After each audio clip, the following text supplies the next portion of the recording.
সমাজ আয়োজিত এনামুল হক সবুজ ভাইয়ের প্রধান অতিথি হিসেবে আমি দুই একটি কথা বলবো, বেশি না। আমি কিন্তু কি বলবো, 1400 থেকে আমি অনেক নির্যাতিত, কয়েকবার আমি মামলা খেয়েছি, কিন্তু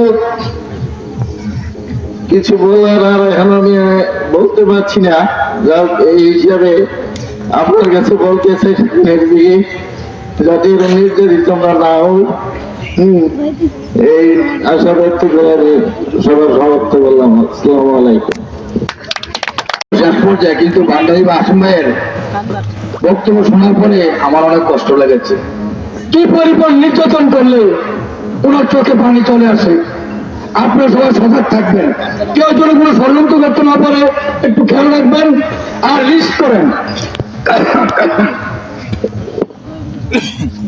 কারা কারা এই এলাকায় মানুষের ক্ষতি করেছে, নির্যাতন করেছে, বিভিন্ন হুমকি ধমকি দিয়েছে, মানুষকে কষ্ট দিয়েছে, তাদের লিস্ট করেন, লিস্ট করে আমাদের কাছে দেন, আমরা প্রশাসনের মাধ্যমে তাদের ব্যবস্থা নেব, ইনশাল্লাহ কথা দিয়ে গেলাম।